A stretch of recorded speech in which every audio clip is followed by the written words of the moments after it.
അമ്മേ പരിശുദ്ധമ്മേ, അമ്മേ പരിശുദ്ധമേ, ദൈവമാതാവേ, കൃപാസനത്തിലൂടെ ഞങ്ങൾക്കും ഞങ്ങളുടെ ദേശത്തിനും അമ്മ മധ്യസ്ഥം തേടി തന്ന എല്ലാ അനുഗ്രഹങ്ങൾക്കും കൃപകൾക്കും ഞങ്ങളിപ്പോൾ ഹൃദയം നിറഞ്ഞ നന്ദി പറയുന്നു. അമ്മേ പരിശുദ്ധമ്മേ, ദൈവമാതാവേ, 2004 ഡിസംബർ 7 ഉച്ചകഴിഞ്ഞ് 2:30 കൃപാസനത്തിൽ സംഭവിച്ച അമ്മയുടെ പ്രത്യക്ഷപ്പെടലിനെ കുറിച്ച് തിരുസഭയ്ക്ക് സമർപ്പിച്ചിരിക്കുന്ന പഠനരേഖകളുടെ മേൽ സഭാത്മകമായ പഠനം ആരംഭിക്കുവാൻ ഞങ്ങൾ പ്രാർത്ഥിക്കുന്നു. അമ്മേ പരിശുദ്ധമേ, ഭൂസ്വർലോകങ്ങളുടെ രാജ്ഞിയായ അങ്ങേയ്ക്ക് ഭൗമസംരക്ഷണത്തിനായി പ്രപഞ്ചപ്രകൃതിയെ തന്നെ തിരുസഭ പ്രതിഷ്ഠിക്കുവാൻ ഈ പ്രത്യക്ഷീകരണം വഴി ഇടയാക്കണമേ. പരിശുദ്ധമേ, ജപമാല മാതാവേ, സകല കൃപാസനം പ്രാർത്ഥനയോടും ചേർത്ത് ഞങ്ങളിപ്പോൾ പ്രാർത്ഥിക്കുന്ന ഈ കുടുംബത്തിന്റെ പ്രത്യേക നിയോഗം പറ മക്കളെ.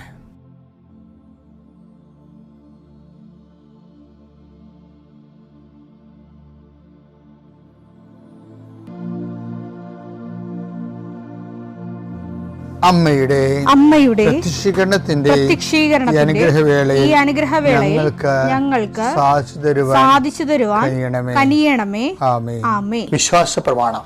സർവശക്തനായ പിതാവും ആകാശത്തിന്റെയും ഭൂമിയുടെയും സൃഷ്ടാവുമായ ദൈവത്തിൽ ഞാൻ വിശ്വസിക്കുന്നു. അവിടുത്തെ ഏകപുത്രനും ഞങ്ങളുടെ കർത്താവുമായ ഈശോമിശിഹായിലും ഞാൻ വിശ്വസിക്കുന്നു.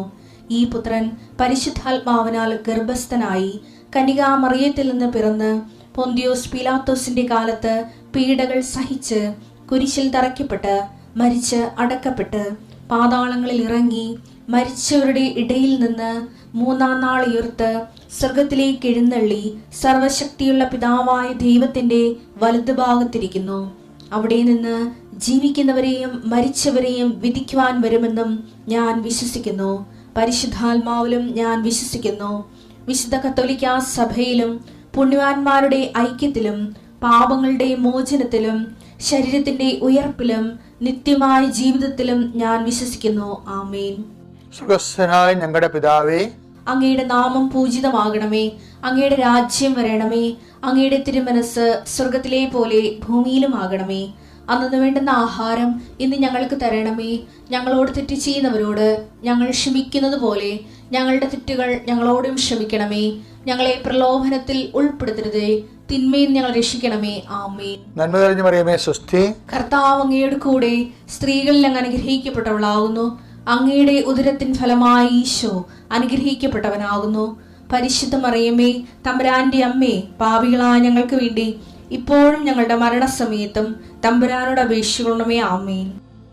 കർത്താവേ, നിന്റെ ഉന്നതമായ നാമത്തിന് സ്തോത്രം ചെയ്യുന്നു. കർത്താവേ, നിന്റെ വിശുദ്ധ പൗരോഹിത്യത്തെ മഹത്വപ്പെടുത്തണമേ. കർത്താവെ, സഭയിലുള്ള സാന്നിധ്യം പ്രകടമാക്കണമേ. 40 വർഷം ഞാൻ അർപ്പിച്ച കൃപാന്റെ യുഗതിയാണ്. കൃപാസ്ഥാനത്താറെ ജീവനോടെ പ്രത്യക്ഷപ്പെട്ട മാതാവിൻ്റെ മാധ്യസ്ഥ രോഗികൾ, പീഡിതരെ, മാനസിക സംഘർഷം അനുഭവിക്കുന്നവരെ, ഡിപ്രഷൻ അനുഭവിക്കുന്നവരെ, മരുന്ന് കഴിച്ചിട്ട് ഉറക്കം മൂടുകയും ശരീരം തൂക്കം വെക്കുകയും ചെയ്യുന്നതല്ലാതെ പ്രത്യേകിച്ച് പ്രയോജനമൊന്നും ഇല്ലാതെ ഡിപ്രഷൻ കൊണ്ട് വേദനിച്ച് ജീവിക്കുന്ന ആൾക്കാരെ കർത്താവേ, നീ അവരെ തൊടണമെന്ന് പ്രാർത്ഥിക്കുന്നു. ഓട്ടിസം കുഞ്ഞുങ്ങളെ, ഹൈപ്പർ ആക്ടിവിറ്റി കുഞ്ഞുങ്ങൾ, അവിടെ മാതാപിതാക്കന്മാരെ മനസ്സ് കെട്ടുപോയവരെ, തകർച്ച സങ്കടം കൊണ്ട് അവർക്ക് ജീവിക്കാൻ പറ്റാത്തവർ, ജീവിക്കാൻ വേണ്ടി ജീവിതത്തോട് മൽപ്പിടുത്തം നടത്തുന്നവർ, മരുന്ന് കഴിച്ചിട്ടും രോഗം സുഖമാക്കാതെയും രോഗം പൊറുക്കാതെ ഇരിക്കുന്നവർ, എൻ്റെ കർത്താവിന് ഉന്നതമായ നാമത്തിൽ, സഭയുടെ അധികാരത്തിൽ, കുരിശിൻ്റെ അടയാളത്തിൽ, ദൈവശക്തിയാൽ നിനക്ക് ദൈവസന്ധിപ്പും സൗഖ്യം ലഭിക്കട്ടെ. നിത്യം പിതാവും പുത്രനും പരിശുദ്ധാത്മാവായ സർവ്വേശ്വര എന്നേക്കും. ആമേൻ. എൻ്റെ മക്കളെ, നമ്മളെ ഈ കരിമരുന്നില്ലേ, കരിമരുന്ന് ഇപ്പം ചില ആൾക്കാർ ഉടമ്പടിയിലൊക്കെ ചെയ്യണത് തീ കൊളുത്തും, പക്ഷേ മരുന്നുണ്ടാകത്തില്ല. ഞാൻ പണ്ട് ഈ മാതാവിൻ്റെ വടക്കുവാസം തുടങ്ങിയില്ല. അപ്പോൾ ഞാനൊരു 6-ാം ക്ലാസ്സൊക്കെ പഠിക്കുമ്പോൾ ഞങ്ങളുടെ പരിപാടി എന്താണെന്നറിയാമോ? മാതാവിൻ്റെ വടക്കുവാസത്തിന് ഈ ആൾക്കാർക്ക്, ഈ പടുക്കക്കാർക്ക് അറിയാം ഈ മാതാവിൻ്റെ ഈ ഞങ്ങളെല്ലാം ആ നാട്ടിലുള്ള പള്ളിത്തോടുകാർ മൊത്തം കത്തോലിക്കലാണ് അവിടെ ഉള്ളത്. വളരെ അപൂർവമായ അക്രൈസ്തരുള്ളൂ. 1, 2, 5, 6 വീട്ടുകാരെ ഉണ്ടാകും. അപ്പോൾ പടുക്കക്കാർക്കറിയാം ഈ വണക്കമാകുമ്പോൾ തന്നെ അവർ കൊട്ടയിൽ പടുക്കോഞ്ഞു വന്നുകൊണ്ട് വരും. നാട്ടിൻപുറത്തല്ലേ, അപ്പോൾ അവിടെ വേറെ ഇന്നത്തെ പുറത്ത് വണ്ടിയൊന്നുമില്ല ഞാൻ കാലത്ത്. അപ്പോൾ എൻ്റെ ഞങ്ങളുടെ വീടിൻ്റെ അപ്പുറത്ത് തോടിൻ്റെ അപ്പുറത്തൂടെ അപ്പോൾ പടക്കക്കാരൻ വരുമ്പോൾ ഞാൻ നോക്കി നിൽക്കും, എനിക്കറിയാതെ പടക്കക്കാരനാണെന്നറിയാം. അപ്പോൾ അപ്പനെ വിളിച്ചുകൊണ്ട് വരും. കാര്യം അപ്പൻ്റെ കാശ്, നമ്മുടെ കാശില്ലല്ലോ. അപ്പോൾ അപ്പനെ പിടിച്ച് നിർത്തും. ഈ പടക്കക്കാരൻ തോടിൻ്റെ അപ്പുറത്തൂടി പോകുമ്പോൾ അയാൾ ഞങ്ങളുടെ വീടിൻ്റെ അടുത്തുകൂടി പോകുമ്പോൾ അപ്പം വിളിക്കണ്ടേ, അത് കാരണം അപ്പനെ വിളിച്ച് നിർത്തും. അപ്പം അതേ പടക്കക്കാരൻ തന്നെ അപ്പം പോയില്ലേ എന്ന് പറഞ്ഞ് വിളിച്ച് നിർത്തും. അപ്പോൾ അപ്പന് ഇൻട്രസ്റ്റ് ഉള്ള ആളാണ്. കാര്യം മാതാവിൻ്റെ രൂപമൊക്കെ കഴുകി ഞങ്ങളെ കൊണ്ട്, ഞാൻ എപ്പോഴും പറയാനുള്ളത് നിങ്ങളോട് പറയല്ലേ, ആ രൂപക്കൂടൊക്കെ ഉണ്ടാക്കി വെക്കണത് മെയ് മാസത്തിലാണ്. അത് അപ്പൻ 2 കാര്യങ്ങൾ ചെയ്യണത് വെച്ചാൽ ഈ തന്നെത്താനാണ് എല്ലാം ചെയ്യത്തുള്ളൂ. എൻ്റെ കുർബാന കുർബാന കളപ്പാടന പോലും ഞാൻ കുറേ ചമ്മീലുണ്ട്. കാരണം വെച്ചാൽ അപ്പം തന്നെ ഈ കപ്പോലൊക്കെ ഉണ്ടാക്കത്തുള്ളൂ തന്നെത്താൻ. അത് ഈ ലാത്ത പേപ്പറൊക്കെ വെച്ചുണ്ടാക്കും. അതും തലയിൽ വെച്ചുകൊണ്ടാണ് ഞാൻ കുർബാന കളപ്പാടന പോയത്. അപ്പോൾ അത് ചില ആൾക്കാരെല്ലാം നോക്കും. അവിടെ ഒരു 10-300 പിള്ളേരുണ്ടെങ്കിൽ എല്ലാവരുടെ ആൾക്കാരെല്ലാം എൻ്റെ തലയുടെ നോക്കണത്. അതപ്പോൾ ഈ മുല്ലപ്പൂവൊക്കെ ഇങ്ങനെ ഞാൻ ഇന്ന് പറഞ്ഞു എനിക്കാണെങ്കിൽ ലോക ചമ്മലാണ് ഈ സംഭവം. കാര്യം പുള്ളിക്കാരെല്ലാം ഇങ്ങനെ സ്വന്തമായിട്ട് ഉണ്ടാക്കുകയും അങ്ങനെ ഒരു കലാകാരനായിരുന്ന ആൾ. അതുകൊണ്ട് രൂപക്കൂടം ഉണ്ടാക്കും. ഇതുപോലെ രൂപക്കൂടം ഉണ്ടാക്കി അപ്പം ഒരു 1.5 ദിവസത്തെ പണിയാണത്. എന്നിട്ട് ലാത്തപ്പൂവൊക്കെ വെട്ടി ഒരു കൂടൊക്കെ ആക്കി മാതാവിൻ്റെ അടുത്ത് വെച്ച് കഴിയുമ്പോൾ അപ്പന് സമാധാനമാകും. എന്നിട്ട് അതിൻ്റെ അകത്ത് അപ്പൻ എല്ലാ ശനിയാഴ്ചയും പോയി എല്ലാ ദിവസവും പൂ പറിച്ച് വെക്കാത്ത ഒറ്റ ദിവസം ഉണ്ടാകത്തില്ല, എല്ലാ ദിവസവും പൂ പറിച്ച് വെക്കും. അത് വീട്ടിൽ ചെയ്തുകൊണ്ടിരുന്ന അപ്പനാണ്, അമ്മയല്ല. എല്ലാ വീടുകളിലും കുഞ്ഞുങ്ങളും സ്ത്രീകളൊക്കെ അല്ലേ ചെയ്യണത്. ഇത് അപ്പനാണ് ചെയ്തുകൊണ്ടിരുന്നത് എല്ലാം. ഈ പൂ പറിച്ച് വെക്കണതും ഒരു 10-12 ചെമ്പരത്തി പൂ പറിച്ചിട്ട് വെക്കും. അപ്പോഴേ എന്താ സാധിക്കും, പടക്കക്കാരനെ വിളിച്ചിട്ട് വരുമ്പോൾ വലിയ കാശൊന്നും ഉണ്ടാകത്തില്ല, കൊച്ചു കാശേ കൂടുതൽ സാധനം മേടിക്കണമെന്നുള്ളതാണ് എല്ലാവരുടെ എൻ്റെ അപ്പൻ്റെയൊക്കെ തലയിരിക്കണത്. അപ്പോൾ ഞാനിങ്ങനെ പടുക്കത്തിൻ്റെ ഇത് മാറ്റി നോക്കും. ഇങ്ങനെ പടുക്കത്തിൻ്റെ അടിയിൽ ഇറിച്ചിൽ വേണമെന്ന് നമ്മൾ സാധനമുണ്ട്, ഇപ്പം ഇല്ലത്. അപ്പോൾ ഞാൻ ഇറിച്ചിൽ വേണം ഉണ്ടെങ്കിൽ നമുക്ക് കാണാൻ പറ്റും, അവിടെ പടുക്കത്തെ അടി വെച്ചിരിക്കും. അപ്പോൾ അത് നമ്മൾ വാങ്ങിച്ച് ഇത്രയുള്ളൊരു സാധനമാണ്. അതിൻ്റെ അകത്ത് മുഴുവനും കരിമരുന്ന് കയറ്റിയിട്ട് അപ്പൻ്റെ അപ്പോൾ 2 ഇറിച്ചിൽ വേണമെങ്കിൽ മേടിക്കത്തുള്ളൂ. ഒരു വണക്കത്തിൻ്റെ ദിവസം കത്തിക്കാൻ വേണ്ടി 5-10 പടുക്കവും പൊട്ടിക്കും. 2 ഇറിച്ചിൽ വേണം. അത് അപ്പം തന്നെ വിട്ടുള്ളൂ, നമ്മളെ കാണിക്കുന്നേ ഉള്ളൂ. തിരി കത്തിച്ച് സന്ധ്യയ്ക്ക് ഇങ്ങനെ തീയും കത്തിച്ച് വെച്ചും അപ്പൻ ഇറിച്ചിൽ വേണം വിടും. ഞങ്ങളുടെ കിഴക്ക് വശത്ത് കുറച്ച് സ്ഥലമുള്ള കാരണം അപ്പൻ അങ്ങോട്ടാണ് വിടണത്. പക്ഷേ ആ ഇറിച്ചിൽ വേണം കെട്ടണമെങ്കിൽ 2 അത് അപ്പനമ്മ ഒരു ഗുസ്തി ഉണ്ടാകും. അതൊക്കെ പോകുമ്പോൾ എന്നുവെച്ചാൽ പെരടിക്കണ ചൂലിനടിക്കുക എന്നാണ് ഈ ഇറുക്കിലെടുക്കേണ്ടത്. അത് അപ്പം പൊക്കിയെടുക്കും. അപ്പോൾ അമ്മ അവിടെ നിന്ന് പ്രശ്നം ഉണ്ടാക്കും. എന്നിട്ട് ഈ ഇറിച്ചിൽ വാണത്തിൽ ചാക്കുന്നൂല് കൊണ്ട് ഈ വാല് കെട്ടി വെക്കണം ഈ ഇറുക്കലിൻ്റെ, എന്നിട്ടാണ് കത്തിച്ച് വിടണത്. പക്ഷേ എന്താ പ്രോബ്ലം വെച്ച് കഴിഞ്ഞാൽ നമ്മളിങ്ങനെ കത്തിച്ചാലും ചില ഇറിച്ചിൽ വാണം വിട്ടാലും പോകത്തില്ല. കാര്യം അത് മരുന്ന് നനഞ്ഞിട്ടുണ്ടാകും. അതിപ്പോൾ ഈ പണ്ടത്തെ പെരയും കാര്യങ്ങളൊക്കെ ആയില്ലേ. അപ്പോൾ എങ്ങനെയായാലും വർഷകാലത്ത് ഈ മെയ് മാസത്തിലൊക്കെ ചില സമയത്ത് മെയ് അവസാനം ആകുമ്പോഴൊക്കെ മഴയുടെ പൂരമായിരിക്കും, അത് പോകത്തില്ല. എന്നാലും എങ്ങനെയെങ്കിലുമൊക്കെ അത് സൂക്ഷിച്ചൊക്കെ വെച്ച് 1-2 പൊട്ടിക്കും. പക്ഷെ അത് മാതാവുമായിട്ടുള്ളൊരു ബന്ധത്തിൻ്റെ ഒരു വീട്ടിലെ പെരുന്നാളാണേ. വീട്ടിലെ പെരുന്നാൾ കരിമരുന്ന് പ്രയോഗവും പെരുന്നാളൊക്കെയാണ് ഈ വണക്കമെന്ന് പറയണത്. നിങ്ങളുടെ വീട്ടിലൊക്കെ അത് ഉണ്ടെങ്കിൽ കളയരുത് കേട്ടാ. അത് നമ്മൾ ദൈവമായിട്ട് ഉള്ള ഒരു ഭയങ്കര സൗഹൃദമായിട്ടുള്ള സമ്മേളനമാണ് ആ സായാഹ്നങ്ങളൊക്കെ വണക്കം. അതൊക്കെ ഉണ്ടെങ്കിൽ കുഞ്ഞുങ്ങൾക്ക് നമ്മൾ മാതാപിതാക്കന്മാർ കുഞ്ഞുങ്ങൾക്ക് കൊടുക്കുന്ന ഒരു വേദപാഠം കൂടിയാണത് ഈ വണക്കം എന്ന് പറയണത്. അതൊക്കെ പോയിട്ട് പിന്നെ എന്താ ഉള്ളത്, ഇവന്മാർ റീലും നോക്കിക്കൊണ്ടിരിക്കും. എന്നാലും കുഴപ്പമൊന്നുമില്ല. നിങ്ങൾ റീല് നോക്കാൻ വേണ്ടി പിള്ളേരുടെ വഴിക്ക് വിട്ടു. എന്നിട്ട് അവർ 10-50 വയസ്സാകുമ്പോൾ അവർക്ക് 50 വയസ്സാകുമ്പോൾ നിങ്ങളെടുത്ത് പുറത്ത് കളയത്തേ ഉള്ളൂ, വേറെ പ്രശ്നമൊന്നുമില്ല. അല്ലെങ്കിൽ എവിടെയെങ്കിലും ഓൾഡ് ഏജ് ഫോമിൽ കൊണ്ട് ഇടും. അങ്ങനെ കിട്ടാൻ കുഴപ്പമൊന്നുമില്ല. കാര്യം വെച്ച് കഴിഞ്ഞാൽ നിങ്ങൾ അവരെ കർത്താവിനെ കൊടുത്തിട്ടില്ല. അവർക്ക് കർത്താവ് നിങ്ങൾ കൊടുത്തിട്ടുണ്ടെങ്കിൽ ഏത് പട്ടിണിയാണെന്ന് പറഞ്ഞാൽ അവർ നിങ്ങളെ നോക്കും, സംരക്ഷിക്കും. നിങ്ങൾ തന്നെ അതിൻ്റെ അകത്ത് എനിക്കിൻ്റെ അകത്ത് ഒരു സങ്കടം തോന്നാറില്ല. ചില ആൾക്കാർക്ക് ചില ഭവിഷ്യത്ത് സംഭവിക്കുമ്പോൾ അവർ കൊടുക്കേണ്ട സമയത്ത് അവരുടെ കൈ കുഞ്ഞുങ്ങളുണ്ടാകുന്ന സമയത്ത് അവർക്ക് വേറെ കലാപരിപാടിയൊക്കെ ആയിരുന്നു. അവർ ശ്രദ്ധിച്ചിട്ടില്ല. അപ്പോൾ അവർ സ്വാഭാവികമായിട്ടും നിങ്ങൾ തിരിച്ചു വരുമ്പോൾ അവർക്ക് നിങ്ങളെ ശ്രദ്ധിക്കണം നിർബന്ധമില്ല. അപ്പം അതിൽ ഞാൻ പറഞ്ഞു വരണത്, ഈ ചില ആൾക്കാർ ഈ ഉടമ്പടി എടുക്കണത് ഇങ്ങനെ കത്തിക്കും, പക്ഷേ ഇരുത്തിൽ വേണം മേലോട്ട് പോകത്തില്ല, അവരുടെ ഉടമ്പടി മുന്നോട്ട് പോകത്തില്ല. എന്താ കാര്യം? ഒന്നെങ്കിൽ മരുന്ന് നനഞ്ഞതായിരിക്കും, അല്ലെങ്കിൽ എന്തോ മരുന്ന് ഉണ്ടാകത്തില്ല. ആ മൂട്ടിൽ കുറച്ച് കത്തിക്കുകയായിരിക്കും നമ്മൾ, അതിനുശേഷം ഇത് മുന്നേ പോകണ്ടേ. എന്താ കാര്യത്തിന് ഉടമ്പടിയുടെ മരുന്നെന്ന് പറയുന്നത് പ്രേക്ഷിത പ്രവർത്തനമാണ്. അത് എപ്പോഴും നിങ്ങൾ മനസ്സിലാക്കണം. അത് എന്നോട് മാതാവ് ഒത്തിരി പറഞ്ഞിട്ടുണ്ട് ആ കാര്യത്തെക്കുറിച്ച്. എൻ്റെ പരിശുദ്ധാത്മാവ് ഈശോ എല്ലാവരും എന്നെ പഠിപ്പിച്ചിരിക്കണം ഈ സംഭവമാണ്. പ്രേക്ഷിത പ്രവർത്തനം എന്താണ്? കർത്താവിനെ അറിയാത്തവർ അറിയിക്കണം. ഒരാളെ കണ്ടാൽ കർത്താവിനെക്കുറിച്ച് നമ്മൾ സംസാരിക്കണം. ഒരാളെ കണ്ടാൽ കർത്താവിനെക്കുറിച്ച് സംസാരിക്കണം. അങ്ങനെ കർത്താവിനെക്കുറിച്ച് സംസാരിക്കുന്ന ആളാണെന്ന് ദൈവത്തിനെ ബോധ്യപ്പെടുത്തണം. അതാണ് ദൈവത്തിൻ്റെ സ്ഥൈര്യലേപനമെന്ന് ഞാൻ പറയും. നമുക്ക് നാളെ അതിനെക്കുറിച്ച് പറയാമേ. ദൈവത്തിൻ്റെ ഇപ്പം നമുക്ക് മാത്രം സ്ഥൈര്യലേപനം കിട്ടിയാൽ പോരെ, തിരിച്ച് ദൈവത്തിന് സ്ഥൈര്യലേപനം കിട്ടണം. അതായത് കർത്താവിന് കൈമാറുന്ന വ്യക്തി കാണുമ്പോൾ ഇപ്പം ചില ആൾക്കാരുടെ കുഴപ്പം വെച്ചാൽ അവരാ പ്രത്യക്ഷീകരണ പ്രാർത്ഥന മാത്രമേ ചെല്ലത്തുള്ളൂ ഉടമ്പടിയുടെ. അവർ പ്രേക്ഷിത പ്രവർത്തനം ചെയ്യത്തില്ല. ഇപ്പോൾ ഉദാഹരണം നോക്കിയേ, സാത്താൻ ഇടിമിന്നൽ പോലെ താഴെ വീണമെന്ന് ഞാൻ കഴിഞ്ഞ ദിവസങ്ങളിൽ പറഞ്ഞില്ലേ, ഉടമ്പടി ദേഹത്തിൽ പറഞ്ഞിട്ടുണ്ട്. എപ്പോഴാണ് വരുന്നത്? ലൂക്കാ 10:18 അവൻ പറഞ്ഞു സാത്താൻ സ്വർഗത്തിൽ നിന്ന് ഇടിമിന്നൽ പോലെ നിബദിക്കുന്നത്. ആ ഉപമ പറയേണ്ട വല്ല കാര്യമുണ്ടാ? പക്ഷെ പറയണം. കാര്യം സ്വർഗത്തിൽ നിന്ന് മുകളിൽ താഴെ വീഴുന്ന പല സാധനങ്ങളുണ്ട്. എന്താണ്? സാത്താൻ താഴെ വീഴണത് അപ്പം തടി വീഴണ പോലല്ല. അപ്പം തടി വീഴണമെങ്കിൽ താഴെ വരുമ്പോൾ ഒരു കൊല്ലം എടുക്കും. അങ്ങനെയല്ല, സാത്താൻ ഠോ എന്ന് പറഞ്ഞാൽ വീഴുകയാണ്. എപ്പോഴാണ് വീഴണത്? എങ്ങനെയാണ് ഇങ്ങനെ തിന്മയുടെ ശക്തി നമ്മുടെ കുടുംബത്തിൽ പെട്ടെന്ന് അകന്നു പോകണം? എന്താ അത്? പ്രേക്ഷിത വേല ചെയ്യുമ്പോഴാണ്. മത്തായിയുടെ സുവിശേഷം 10:7 പോകുമ്പോൾ അവരെ പറഞ്ഞു വിടണതാണ്. സ്വർഗരാജ്യം സമീപിച്ചിരിക്കുന്നു എന്ന് പറയണം. എന്ന് വെച്ച് കഴിഞ്ഞാൽ അതിൻ്റെ അതായത് നിത്യതയെക്കുറിച്ച് പറയണം. അതാ ഉദ്ദേശിക്കുന്നത്. സ്വർഗരാജ്യം സമീപിച്ചിരിക്കണം എന്നല്ല പറയേണ്ടത്. അതിൻ്റെ അർത്ഥം എന്താണ്? നിങ്ങൾ പോകുമ്പോൾ എന്തിനെക്കുറിച്ച് പറയണം? നിത്യതയെക്കുറിച്ച് പറയണം. ബൈബിൾ എന്ത് പറയണം? ബൈബിളിൻ്റെ ലക്ഷ്യം എന്താ? നിത്യതയല്ലേ. നിത്യതയെക്കുറിച്ച് പറയാതെ ആൾക്കാർ പറയും ഭൂമിയെക്കുറിച്ചാണ് പറയണത്. അങ്ങോട്ടും ഇങ്ങോട്ടും ചോദിക്കണ എല്ലാവരും ചോദിക്കണ ഭൂമിയെക്കുറിച്ചല്ലേ.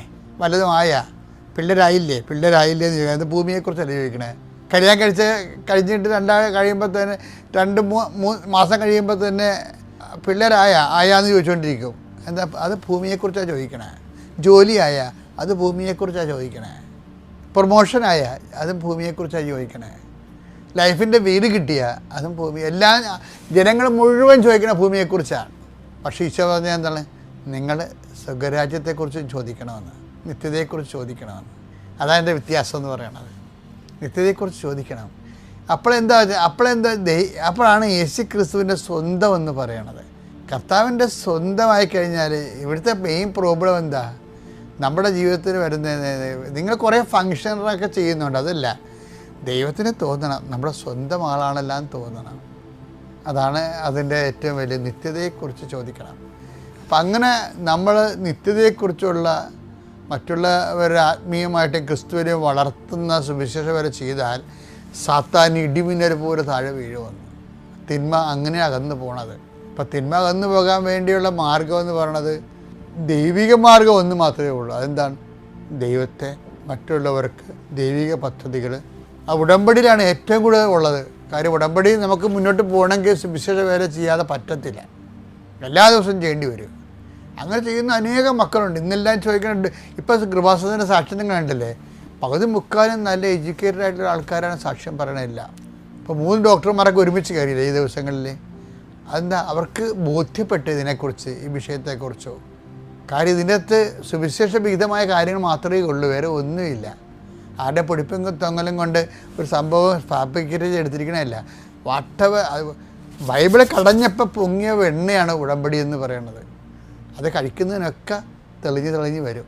പിതാവിൻ്റെയും പുത്രൻ്റെയും പരിശുദ്ധാത്മാവിൻ്റെയും നാമത്തിൽ. Praise the Lord. Ave Maria. എൻ്റെ പേര് ശ്രീരഞ്ജിനി ഹരിദേവ്. ഞാൻ കരുനാഗപ്പള്ളിയിൽ നിന്നാണ് വരുന്നത്. എൻ്റെ സാക്ഷ്യം എന്ന് പറയുന്നത്, ഞാൻ ടീച്ചറായിരുന്നു. തെലങ്കാനയിലാണ്. ഒരു 7 വർഷം അവിടെ ജോലി ചെയ്യുമായിരുന്നു. അന്നേരം എൻ്റെ ഹസ്ബൻഡിനും എനിക്കും പെട്ടെന്ന് വിചാരിച്ചു, എല്ലാവരും പുറത്തോട്ടൊക്കെ പോവല്ലേ, അപ്പോൾ എന്നാൽ ഞങ്ങളും ഒന്ന് പുറത്തേക്ക് പോകാൻ വേണ്ടിയിട്ട് ട്രൈ ചെയ്യാമെന്ന് വിചാരിച്ചു. അങ്ങനെ കാനഡയ്ക്ക് പോകാൻ വേണ്ടിയിട്ട് IELTS എഴുതി. അപ്പോൾ അതിൻ്റെ ഇടയ്ക്ക് ഞാൻ ഇവിടെ വന്നിട്ടുണ്ടായിരുന്നു, പ്രാർത്ഥിച്ചു. അങ്ങനെ ഇവിടെ വന്ന് പ്രാർത്ഥിച്ചിട്ട് പിന്നെ ഞാൻ തെലങ്കാനയിൽ പോയിട്ട് പ്രാക്ടീസ് ഒന്നും ചെയ്യാൻ സമയം കിട്ടിയില്ല. കാരണം ഞാൻ ഹൈസ്കൂളിനായിരുന്നു പഠിപ്പിക്കുന്നത്. അപ്പോൾ ആ സമയത്ത് 10th എക്സാമും കാര്യങ്ങളൊക്കെ ആയിട്ട് കുറച്ച് അവർക്ക് നൈറ്റ് ക്ലാസ്സുകളും കാര്യങ്ങളൊക്കെ എടുക്കണമായിരുന്നു. അപ്പോൾ 9 മണി 9:30 ആവുമായിരുന്നു വീട്ടിൽ ചെല്ലാൻ. പിന്നെ തിരിച്ചതുപോലെ തന്നെ രാവിലെ ഒരു 8 മണിയൊക്കെ ആകുമ്പോൾ സ്കൂളിൽ എത്തണമായിരുന്നു. അങ്ങനെയായിരുന്നു. അപ്പോൾ പ്രിപ്പയർ ചെയ്യാൻ ഒട്ടും സമയം കിട്ടിയിരുന്നില്ല. മോൾക്ക് ആ സമയത്ത് 1 വയസ്സായിരുന്നു. അപ്പോൾ ഒട്ടും പഠിക്കാൻ വേണ്ടിയിട്ട് സമയം കിട്ടിയിരുന്നില്ല. പക്ഷെ ഞാൻ പ്രാർത്ഥിച്ചു. പിന്നെ ഒരു 10 ദിവസം ഓൺലൈനിലും യൂട്യൂബിലും ഒക്കെ കണ്ട് കൂടുതലും ഞാൻ സാക്ഷ്യങ്ങളാണ് കണ്ടിരുന്നത്. ഞാൻ പ്രാർത്ഥിക്കുമായിരുന്നു, പഠിക്കുമായിരുന്നില്ല. ഞാൻ എക്സാം എഴുതി, എനിക്ക് നല്ല സ്കോർ ഉണ്ടായിരുന്നു. അപ്പം ഞാൻ വിചാരിച്ചു, എനിക്ക് നല്ല സ്കോർ ഉണ്ടല്ലോ, അപ്പം ഞാൻ ഇനി അടുത്ത മാസം തന്നെ കാനഡയിലേക്ക് എത്തും എന്നുള്ളൊരു വിശ്വാസത്തിൽ ആയിരുന്നു. പക്ഷെ ഒന്നും നടന്നില്ല, എങ്ങും എത്തിയില്ല. അങ്ങനെ 1 വർഷം പോയി, 2 വർഷം പോയി. എൻ്റെ IELTS എക്സ്പയറായി. ഞാൻ വീണ്ടും IELTS എഴുതി. പക്ഷേ അപ്പോഴൊക്കെ തടസ്സങ്ങളാണ്. എനിക്കറിയില്ല എന്തുകൊണ്ടാണ് പോകാൻ പറ്റാത്തതെന്ന് എനിക്കറിയില്ല.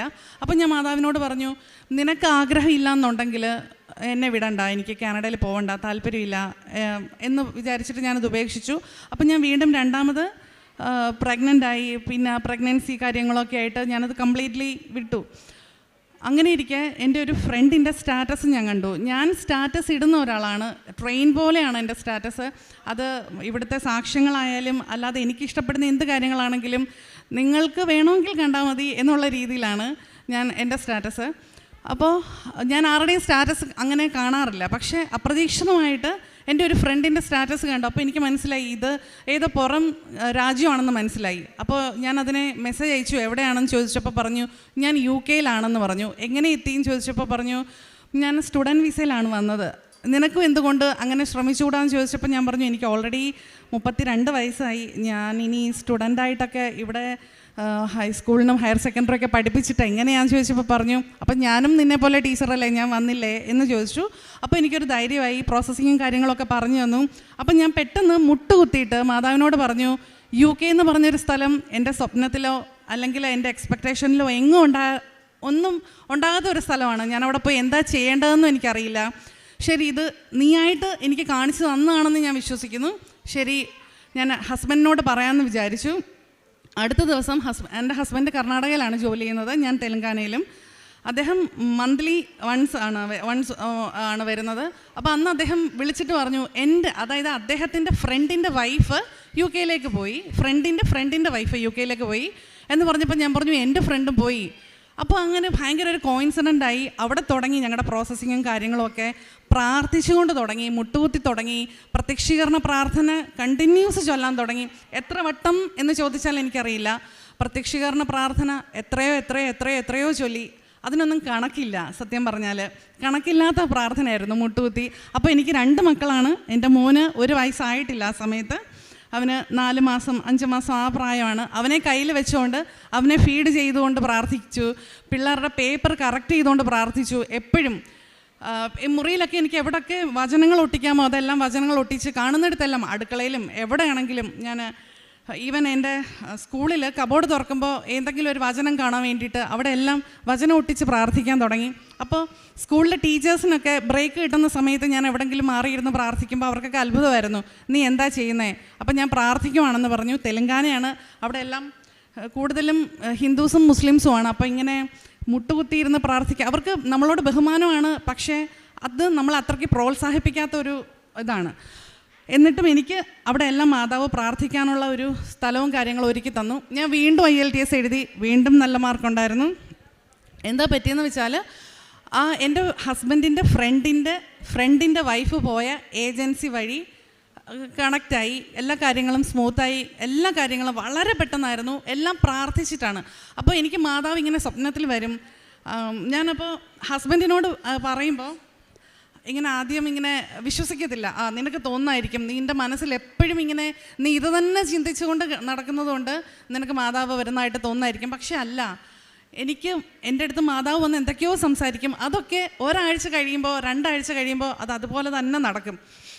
അങ്ങനെ എല്ലാം കഴിഞ്ഞു. അപ്പോൾ എൻ്റെ ആദ്യത്തെ നിയോഗം എന്ന് പറയുന്നത് 2021 ഡിസംബർ 25 ക്രിസ്മസ് എനിക്ക് UK ആഘോഷിക്കണം, എനിക്കവിടെ കാലുകുത്തണം. എങ്ങനെയാണെന്നൊന്നും എനിക്കറിയില്ല, പക്ഷേ എനിക്കവിടെ ക്രിസ്മസ് ആഘോഷിക്കണം, എനിക്കവിടെ മാസ് കൂടണം, അവിടുത്തെ പള്ളിയിൽ പോകണം. ഇംഗ്ലീഷ് മാസവും മലയാളം മാസവും എനിക്കറിയില്ല.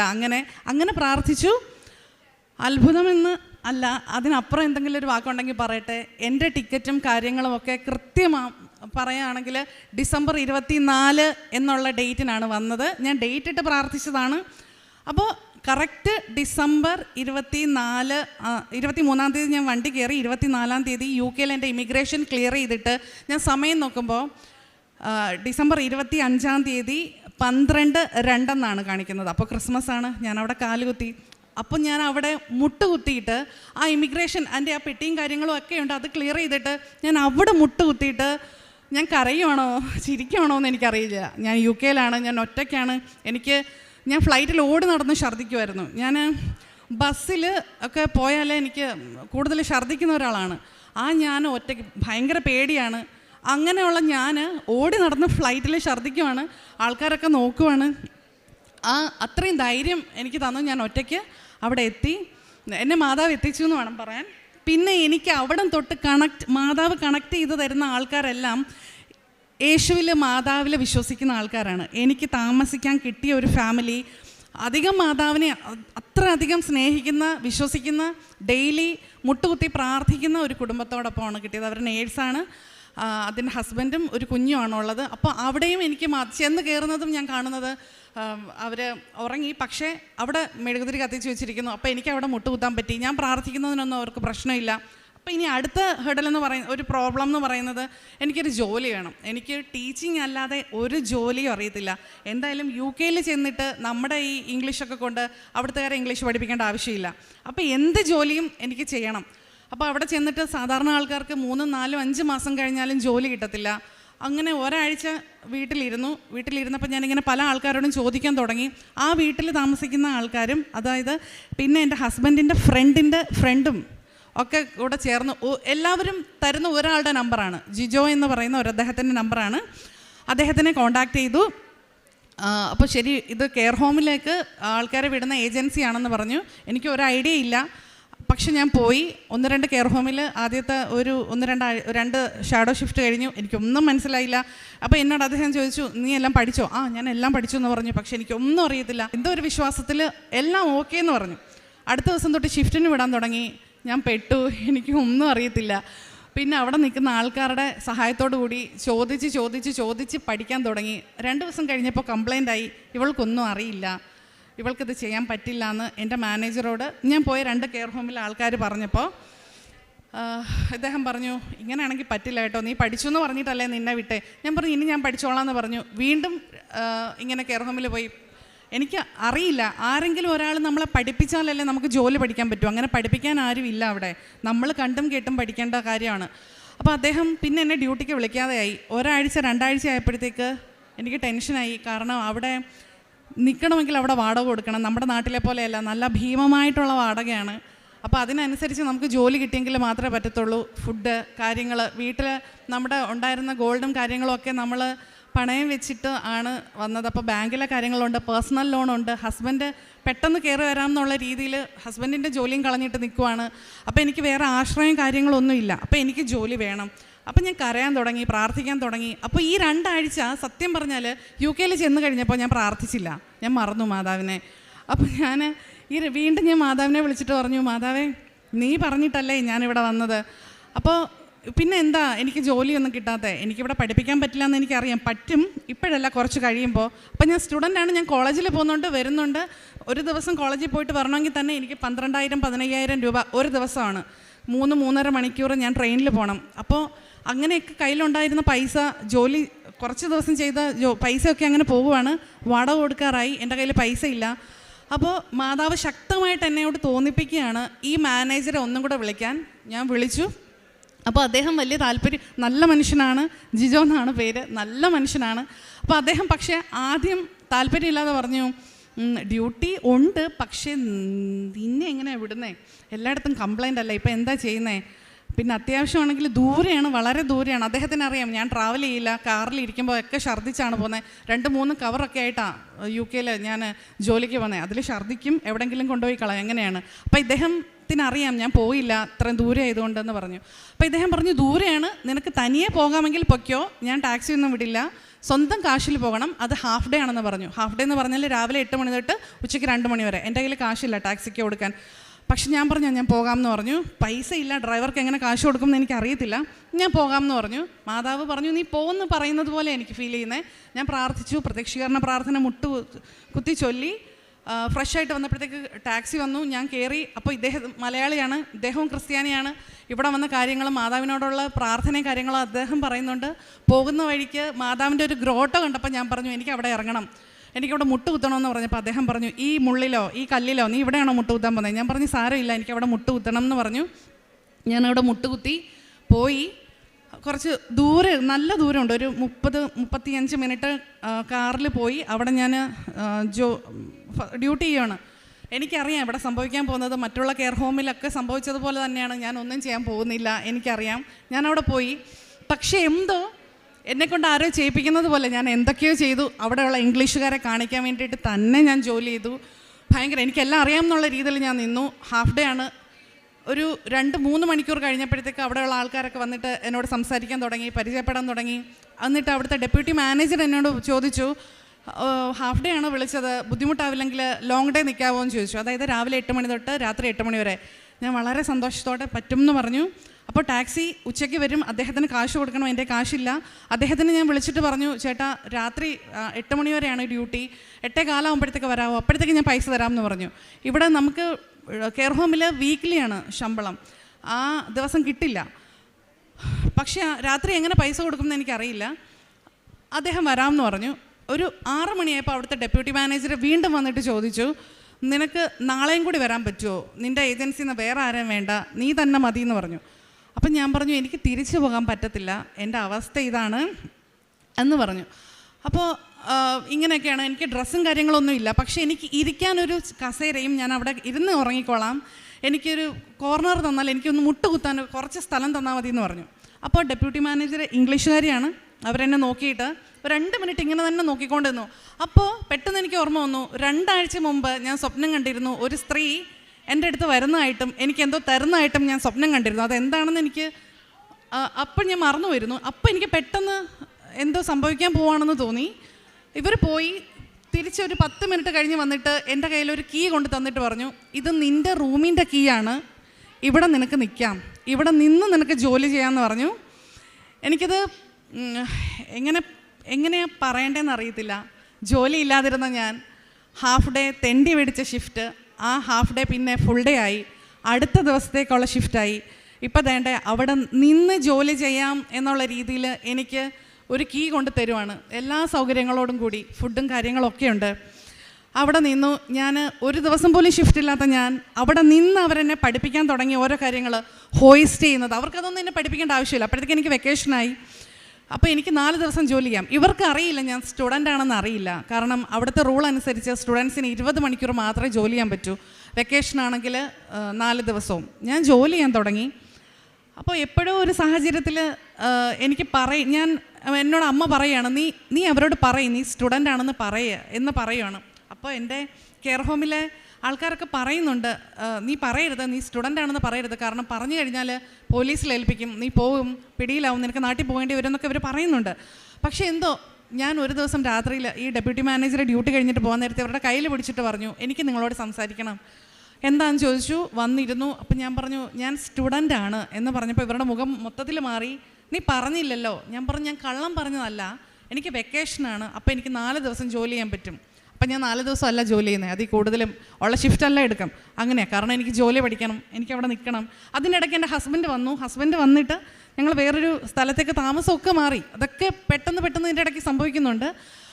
അപ്പോൾ ശരിയെന്ന് പറഞ്ഞു. അപ്പോൾ എൻ്റെ അടുത്ത് മാതാവ് പറയാണ്, ഈ ഉള്ളിലിരുന്ന് നീ വിസ ചോദിക്കുക. അപ്പം ഞാൻ മാതാവിനോട് പറയാണ്, ഞാൻ സ്റ്റുഡൻ്റ് അല്ലേ, ഞാൻ എങ്ങനെയാണ് ഇവരോട് വിസ ചോദിക്കുന്നത്? ഞാൻ വന്നിട്ട് 3 മാസം പോലും ആയില്ല, ഞാൻ എങ്ങനെയാണ് ഇവരോട് വിസ ചോദിക്കുന്നത്? അപ്പോൾ മാതാവ് പറയണം, നീ ചോദിക്കുക. അപ്പോൾ ഇവർ ചോദിച്ചു, എന്തെങ്കിലും പറയാനുണ്ടോ? ഞാൻ പറഞ്ഞു, ഇവിടെ എനിക്ക് വിസ കിട്ടാൻ വല്ല വഴിയുണ്ടോ? അപ്പോൾ ഇവർ, ഒന്നാമത് സ്റ്റുഡൻറ്റ്, കള്ളം പറഞ്ഞിട്ട് ഇവിടെ കള്ളം പറഞ്ഞതല്ല, അവരോട് പറയാതെ ഇവിടെ ജോലി ചെയ്യുകയാണ്. എന്നിട്ടിപ്പോൾ അത് പറഞ്ഞിട്ട് ഇനി ഞാൻ വിസയും കൂടി തരണം എന്ന് പറഞ്ഞാൽ, അപ്പോൾ അവർ പറഞ്ഞു, എനിക്കൊന്നും ചെയ്യാൻ പറ്റില്ല, നാളെ മാനേജർ വരുമ്പോൾ ഞാൻ സംസാരിക്കാമെന്ന് പറഞ്ഞു. മാനേജർ വന്നു, ഇവർ സംസാരിച്ചു. അപ്പോൾ ഞാൻ ഇവരുടെ പുറത്ത് നടക്കുകയാണ്, എന്തായി. അപ്പോൾ വൈകുന്നേരം ആയപ്പോൾ മാനേജർ എന്നെ കണ്ടിട്ട് പറഞ്ഞു, പറ്റില്ല, കാരണം ഓൾറെഡി 45 പേര് വെയിറ്റിംഗ് ലിസ്റ്റിലാണ്, അതുകൊണ്ട് നിനക്ക് പറ്റില്ല എന്ന് പറഞ്ഞു. പിന്നെ നീ സ്റ്റുഡൻ്റ് അല്ലേ എന്ന് പറഞ്ഞു. അപ്പം ഞാൻ മാതാവിനോട് തിരിഞ്ഞ് നിന്നിട്ട് ഓക്കെ എന്ന് പറഞ്ഞിട്ട് ഞാൻ തിരിച്ച് നിന്നിട്ട് പറഞ്ഞു, സംസാരിക്കുകയാണ് മാതാവിനോട്, നീ പറഞ്ഞിട്ടല്ലേ ഞാൻ അവരോട് വിസ ചോദിച്ചത്, ഞാൻ വിസ ആഗ്രഹിച്ചിട്ടില്ല, ഞാൻ ജസ്റ്റ് കഴിഞ്ഞു പോകാൻ വേണ്ടിയിട്ടുള്ള ഒരു ജോലി മാത്രമേ ആഗ്രഹിച്ചുള്ളൂ.